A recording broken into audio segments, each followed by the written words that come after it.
கர்த்தருக்குள் அன்பான தேவ பிள்ளைகளே, ஆண்டவரும் இரட்சகருமாகிய இயேசுவின் நாமத்தில் உங்களுக்கு என் அன்பின் வாழ்த்துதலை தெரிவிக்கிறேன்.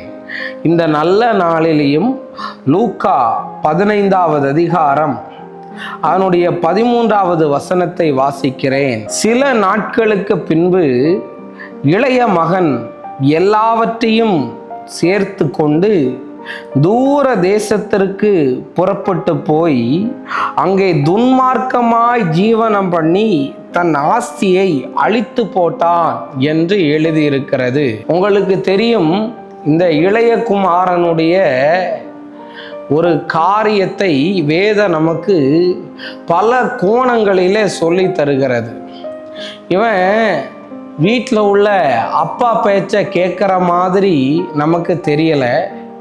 இவன் தனக்குன்னு ஒரு வழியை தெரிந்து கொண்டு, நான் பண்ணுறது தான் கரெக்டு, யாரும் எனக்கு கரெக்டுன்னு சொல்ல வேண்டாம், யாரும் தப்புன்னு சொல்ல வேண்டாம், என் பாதை தனி பாதை, என் வழி தனி வழின்னு சொல்லிட்டு இவன் போகிறான்.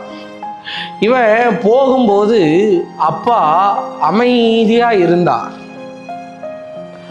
இன்னைக்கு சில நேரத்தில் உன் பிள்ளை உன் பேச்சை கேட்காது, உன் புருஷன் உன் பேச்சை கேட்க மாட்டான், உன் மனைவி உன் பேச்சை கேட்காம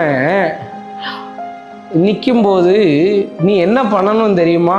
இந்த தகப்பனை மாதிரி அமைதியாயிரணும். அவங்ககிட்ட போய் அட்வைஸ் பண்ணினாலோ, அவங்ககிட்ட போய் ஆலோசனையை சொன்னாலோ, நீ சொல்லி சின்ன வயசுலேயே வளர்த்துருந்தா ரைட்டு. ஆனால் இப்போ அவங்க கால் முளைச்சிருச்சு, கை முளைச்சிருச்சு, பட்டாம்பூச்சி அவனுக்கு பறக்குது, அவன் கேட்கவே மாட்டான். அந்த நேரத்தில் என்ன பண்ணணும் தெரியுமா? இந்த அப்பாவை மாதிரி அமைதி ஆயிரணும். தேவன் அதை அவனுக்கு சில சூழ்நிலையை அனுமதித்தார்.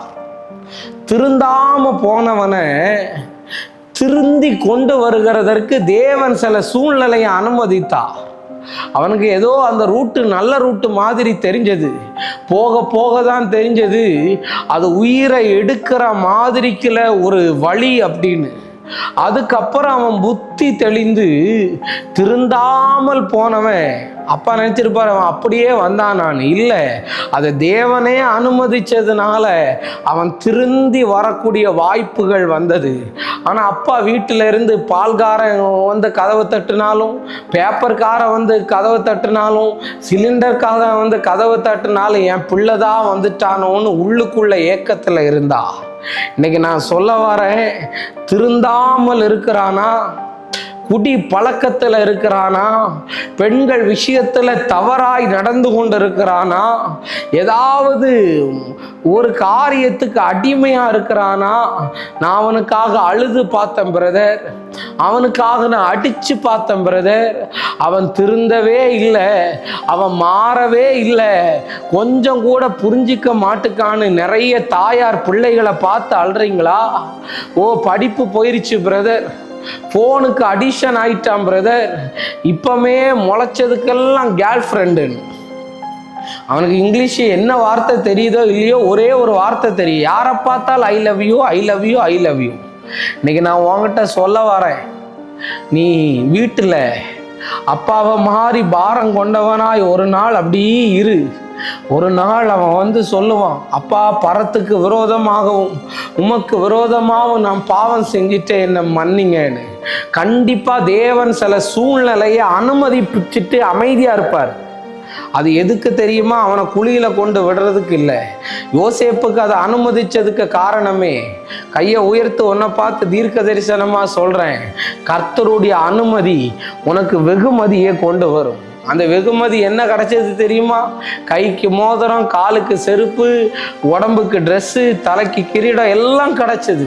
கண்டிப்பா வெகுமதியை தேவன் கொண்டு வருவா.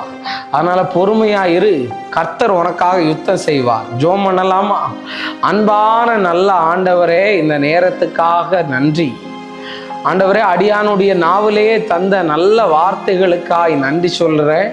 இந்த வார்த்தைகள் இந்த பிள்ளைகளை கிழித்து ஆண்டவரே இந்த பிள்ளைகளை உருவாக்கட்டும்னு நான் ஜெபம் பண்றேன். இயேசுவின் நாமத்தில் வேண்டுகிறேன் நல்ல பிதாவே. ஆமேன், ஆமேன், ஆமேன். God bless you. கர்த்தர் உங்களை ஆசீர்வதிப்பார்.